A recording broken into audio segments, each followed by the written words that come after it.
Estou, mãe. Estás-me a ouvir? Não consigo perceber nada. Vá, falamos depois. Welcome to Erasmus Soundtrack. Call on later. Hello everyone, today we are here for our second podcast and we have a really special guest with us. It's Mia, she's gonna talk a little bit about herself and we're gonna make her some questions about Erasmus and everything.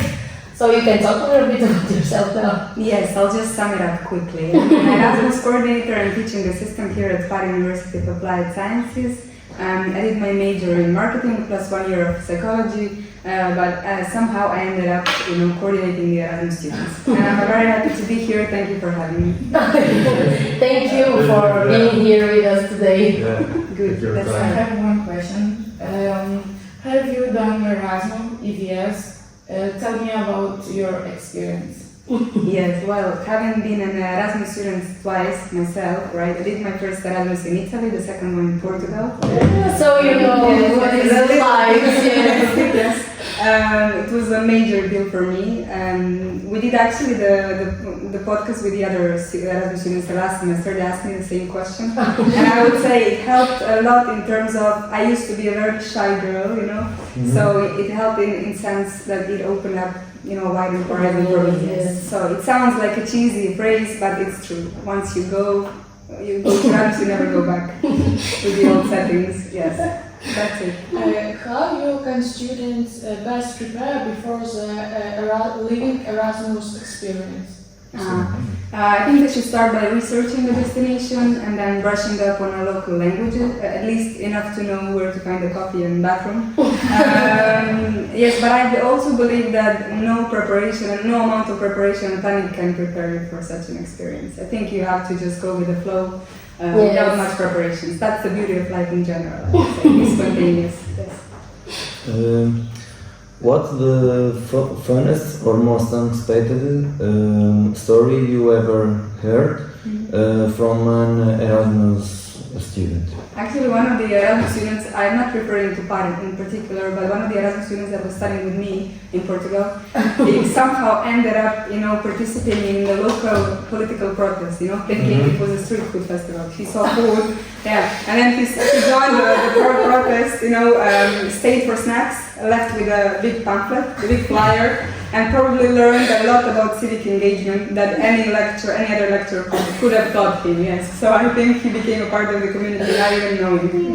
Yes, again, by spontaneously acting, Okay. Are there any tips do you always give to the first time for the Erasmus students?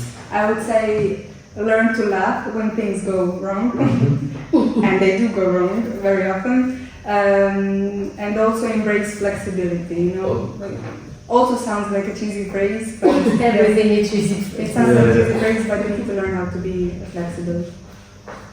And bring a power adapter, because it's the little things that save you from the big headaches, I would say, yes. For me in particular, when I did my Erasmus, I would say, for me it was to learn how to balance multiple languages, living with 4 roommates, 1 bathroom and 1 severely damaged frying pan. So it was 5 of us, all girls, with 1 bathroom and 1 damaged pan. So yeah, it was kind of challenging. Do you believe that this experience Erasmus have like an impact on our professional lives? Of course, students' professional lives. They learn, they teach you how to, I would say, adapt culturally. You gain like an intercultural intelligence, and they also, I would say, they teach you how to solve things far from home. These are all the small things and soft skills that actually employers very much appreciate. Not all the universities do grade these kind of skills, but I think, in my opinion, they're very, very important in individuals' life. In every individual's life. Yes. I have the same opinion. I think this is like a really good experience because you came here and you need to be open of a lot of things so you can So many cultures. Yes, plus the independence, and not to mention independence, I think. I didn't have that problem because I have always been like independent from every little age, but I'm seeing my sister and my brother, they could use some Erasmus in their lives. Yes. I believe you gained confidence, you became very independent, and these are all these small skills that are very valuable in the later life, I would say. And final question, if you had to give one piece of advice to all future Erasmus students in, 5 maybe more words, and what would it be? What would it be? Yeah. Say yes, then figure it out. Say yes to everything and then figure it out. Yes. That's the best. When you say everything, yes to everything, you... Everything, Adriana. And then you distinct later in your life what not to do and what to do. But try everything in life. Yes. Okay, I think that's it. Bye-bye. Thank you so much for being here with us today. Thank you for having me.